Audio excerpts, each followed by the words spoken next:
Cela fait donc une semaine que le monde assiste à l'embrasement du Proche-Orient. Selon l'ONU, la bande de Gaza est au bord de l'effondrement. Des milliers de civils fuient vers le sud de l'enclave à la demande d'Israël qui dit préparer une intervention terrestre. Le tout alors que les bombardements se poursuivent. Trois invités sont avec nous ce soir. Ghalissa Adi Diallo, rebonsoir, vous étiez avec nous dans la première partie. Je rappelle que vous êtes docteur en droit public économique, enseignant en droit à Paris 1 Panthéon-Sorbonne et consultant. Sébastien Boussois est également avec nous. Vous êtes docteur en sciences politiques, spécialiste du Moyen-Orient.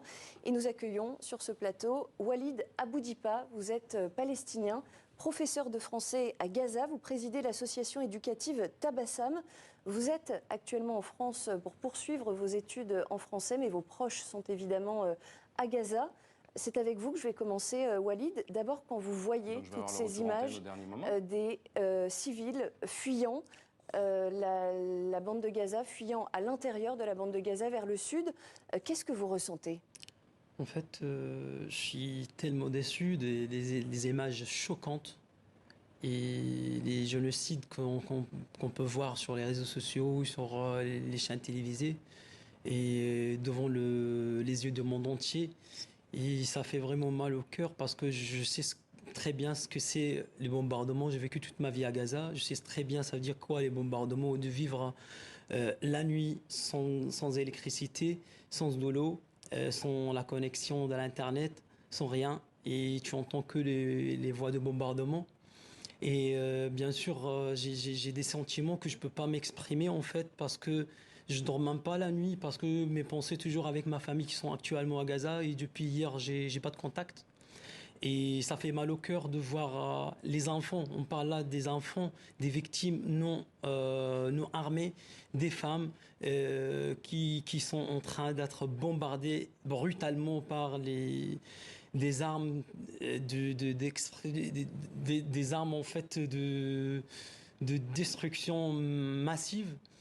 Et je peux ressentir exactement la situation à Gaza où la population à Gaza, pour le moment, ils sont vraiment disparus, désespérés. Et chacun attend son moment parce que tout simplement, ils peuvent aller à nulle part. Il y a les bombardements qui sont partout, il n'y a pas d'abri. Même les hôpitaux, ils sont devenus des morgues parce que ce qui arrive à l'hôpital maintenant, c'est des cadavres, voilà quoi. Et on l'a vu effectivement dans nos journaux, je précise, vous utilisiez le terme de génocide au début de votre intervention. Je le dis pour nos téléspectateurs, c'est un terme qui n'est pas encore reconnu, en tout cas par le droit international et par les grandes organisations internationales, même si bien sûr ça n'enlève rien à la violence de la situation que subissent aujourd'hui les Palestiniens de Gaza. Sébastien Boussois, Israël et l'Égypte se sont mis d'accord pour laisser les Américains sortir de la bande de Gaza. C'est le Qatar qui a facilité l'ouverture de ce point de passage ? Alors je ne pense pas que ce soit les Américains, je pense que que c'est les Palestiniens en l'occurrence. Oui, la situation évidemment jusqu'au bout, elle est tendue et je pense que les Israéliens ont retardé un peu l'offensive terrestre tout simplement parce que la communauté internationale et beaucoup de pays s'émeuvent de la manière dont Israël s'y prend. Évidemment, on comprend cette riposte violente. Elle est à la fois une vengeance et une volonté d'en finir avec le Hamas. Mais on sait très bien qu'il y a ces civils et que l'idée de l'ouverture vers l'Égypte, il n'y avait pas d'autre solution. Vous ne pouvez pas jeter les Palestiniens à la mer et les eaux territoriales maritimes de Gaza sont sous contrôle israélien et le reste est cerné par Israël. Donc il est clair que le Qatar a probablement de toute évidence joué un rôle puisque des dirigeants du Qatar, notamment Ismaël Haniyeh et Khaled Meshal, sont sous la coupe de Doha, en tout cas depuis des années. Ils font des allers-retours et ils vivent aussi là-bas et ils jouent un rôle fondamental. Je pense que l'attelage Égypte et Qatar permettra d'un côté d'essayer d'épargner un maximum de civils, si tant est que ce soit possible du côté de Gaza, et ensuite se concentrer sur ce qui est un objectif secondaire d'Israël, la question des otages israéliens à Gaza. Effectivement, et comme vous l'avez bien corrigé, ce sont bien Israël et l'Égypte qui se sont mis d'accord pour laisser les Américains sortir de la bande de Gaza. Ghalissa Adi Diallo, dans tout ce chaos auquel on assiste depuis une semaine, on a l'impression que l'ONU est absolument inaudible, que les appels du patron de l'organisation, Antonio Guterres, à respecter le droit international, à respecter le droit humanitaire, ne sont pas entendus, en tout cas ne changent rien à la situation. Comment est-ce qu'on peut expliquer que l'ONU soit aujourd'hui ait tant de mal à se faire entendre? Alors, c'est l'une des questions les plus préoccupantes aujourd'hui parce que, souvenez-vous, dans la Charte des Nations Unies, on parlait du droit des peuples à disposer d'eux-mêmes. Aujourd'hui, c'est un droit qui est remis en cause. Et là, dans la description, vous entendez cette prison à ciel ouvert à Gaza.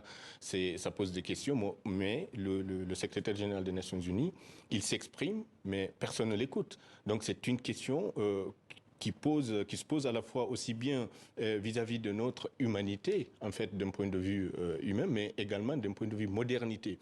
Nous disons moderne, en réalité, nous assistons à des bombardements où nous n'épargnons ni les enfants, ni les civils, ni les femmes, ni les hôpitaux, et tout cela dans la violation du droit international, aussi bien en Israël que dans la bande de Gaza. Et certains ont parlé de légitime défense.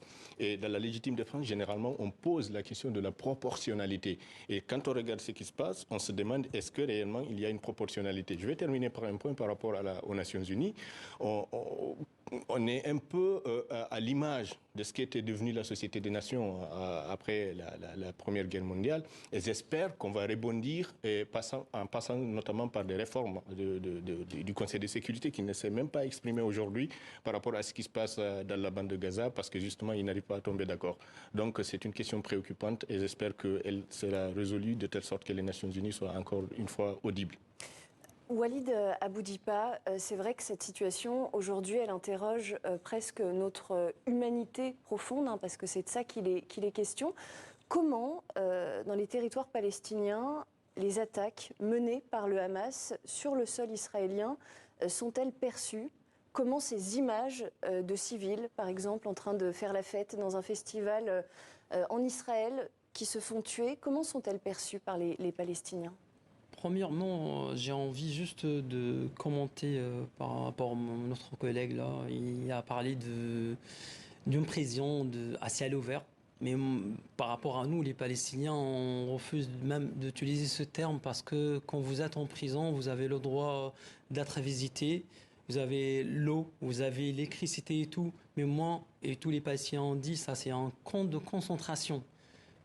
Quand on dit ce terme-là, le camp de concentration, c'est comme la Deuxième Guerre mondiale, à l'époque de nazis, c'est des gens qui sont enfermés, sans tout, et après on attend juste la mort. Mais par rapport à votre question, voilà, oui, par rapport à votre question, précisément à la question, voilà. Comment les actions terroristes du Hamas sont-elles perçues aujourd'hui par le peuple palestinien? Mais comme j'ai déjà dit, moi je ne suis pas en position de parler de la politique ou d'une partie politique, bien sûr, mais est-ce que j'ai envie de parler juste de mon peuple et leur souffrance pour le moment?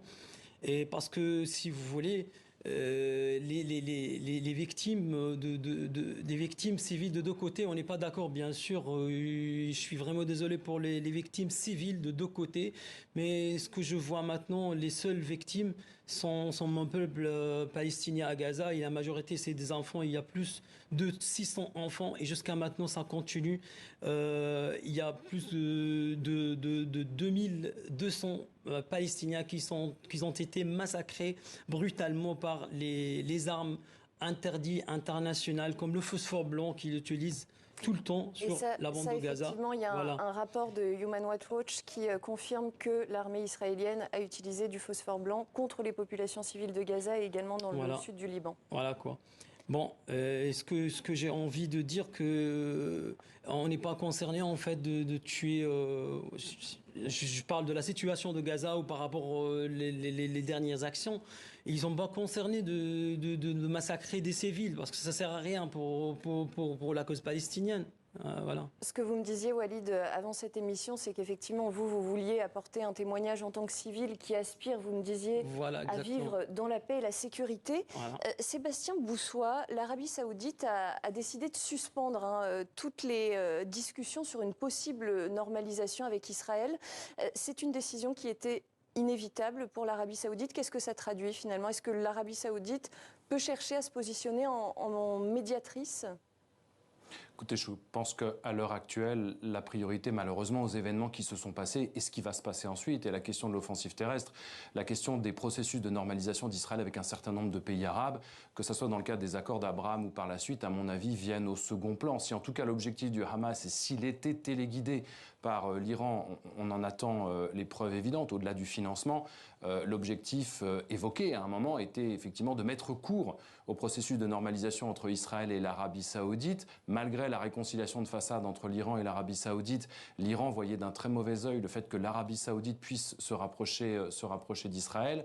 Tout ça sont des accords bilatéraux, sont du transactionnalisme, comme dirait Donald Trump. Je crois que l'essentiel aujourd'hui, il est de quelle façon est-ce qu'on peut arriver à un cessez-le-feu le plus rapidement possible, qui est très éloigné. Soit ce sont les puissances régionales qui joueront un rôle, et à mon avis, l'Arabie saoudite n'est pas forcément tout de suite maintenant la mieux placée. Ça peut être la Turquie, ça peut être le Qatar, mais ça peut être plus traditionnellement, à mon avis, l'Égypte, soit les Nations Unies. Mais pour rebondir et pour boucler la boucle par rapport à ce qui a été dit, je ne crois même pas à une réforme des Nations Unies. Et pour le coup, Israël, depuis 1948, depuis sa création, n'a pas respecté près d'une centaine de résolutions des Nations Unies. Ce n'est pas demain qu'on va réformer le système international. Aujourd'hui, on voit bien que ce sont les puissances régionales qui jouent un rôle important, et ça sera probablement une puissance régionale qui temporisera une fois le temps de la guerre qui est passé. Tout ça étant évidemment malheureusement provisoire, puisque rien ne sera réglé au sort tragique de Gaza, rien ne sera réglé pour la question des frontières et la création de l'État palestinien, et rien ne sera réglé non plus sur la dérive malheureusement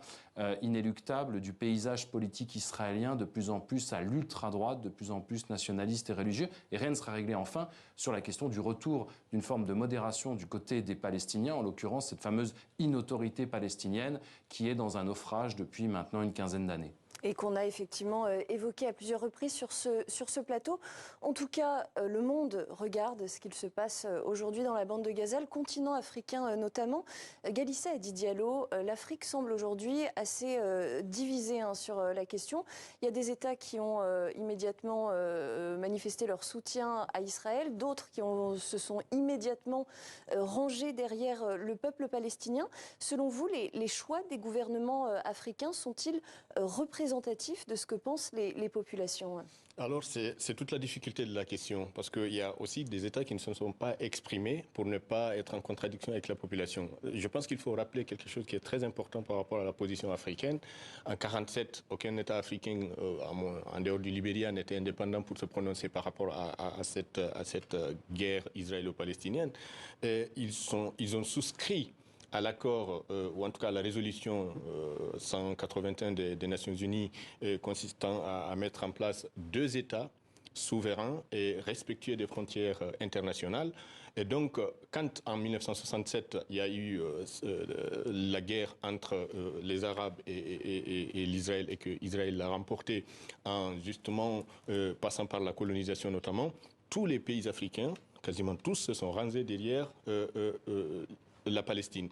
Parce qu'il y a un dénominateur commun qui est la colonisation que le continent africain ne peut pas comprendre. Mais il y a un aspect qui est venu atténuer cela parce que depuis 1947, Israël a essayé tout le temps d'avoir des relations diplomatiques avec les pays africains. Aujourd'hui, sur les 55, 46 ont des relations diplomatiques normales avec Israël. Et je vais vous donner un exemple. Sur la Guinée, par exemple, en 1967, avait décidé, comme beaucoup d'autres pays, de couper les relations diplomatiques avec Israël. Mais il se trouve qu'en 2016, c'est-à-dire 49 ans après, ils ont réussi à le faire. Et encore plus, au niveau de l'Union africaine, Israël avait été admis comme pays observateur.